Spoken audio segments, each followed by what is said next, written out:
All right, so I'm gonna kind of back into this video a little bit. Obviously, I'm having Decapalooza in the shop here.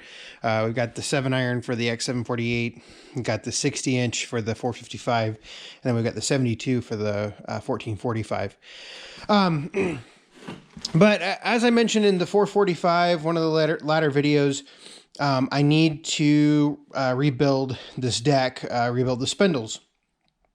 Well, since I've never rebuilt these spindles before, I kind of backing into it a little bit different than I would normally do it. So you can see I've already got one spindle off the deck, basically because I wanted to take it apart to see what I needed for parts, because the parts diagram isn't necessarily very clear on what you need and what you don't need to rebuild it. There's some seals and washers and things like that, and you really don't know which ones of those are usable parts.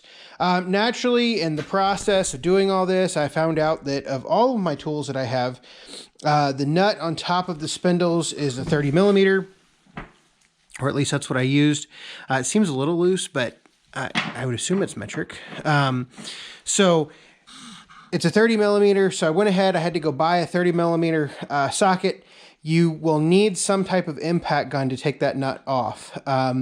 No bones about it. You need an impact gun of some type. So I've already got the spindle off. I had to grind the nuts off the bottom of the spindle, mostly because they were just rusted. The carriage bolts were just shot.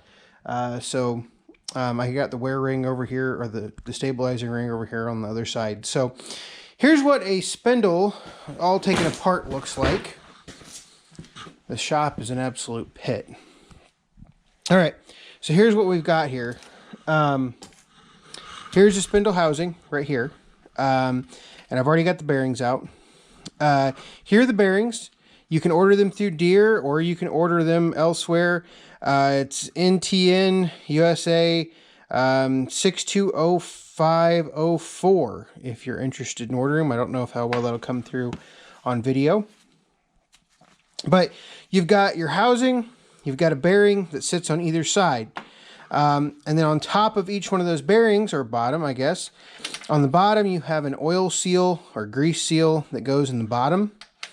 And you have a seal that sits in the top. This is actually the bottom. So flip it over, and this seal sits in here like that.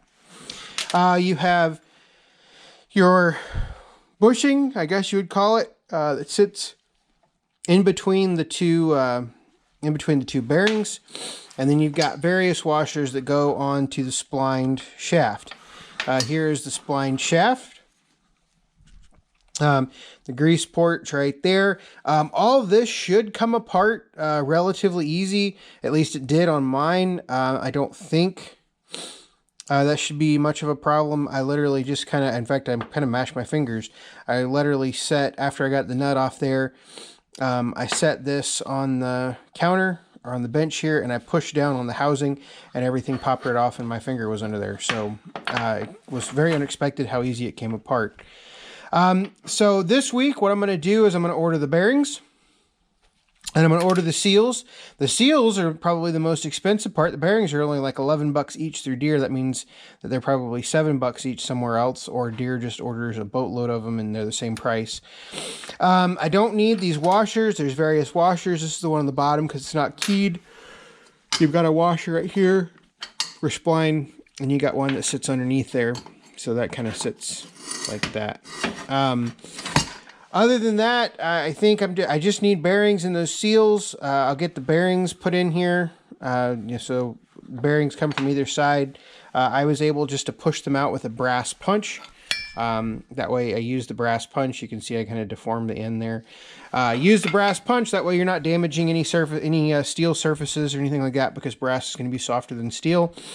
So yeah, I mean, you'll go through a lot of brass punches, but you'll save yourself a whole lot of money. This assembly from Deere is like 350 bucks, 360 bucks. So, you could easily have, an excess of about $1,000 in, spindles if you wanted to replace all three of them.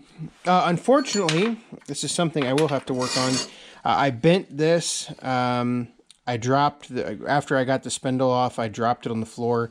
So I may need to replace that pulley, but I think I actually may have a pulley. I'm not really sure. And if not, the pulleys are like 30 bucks, so they're relatively cheap.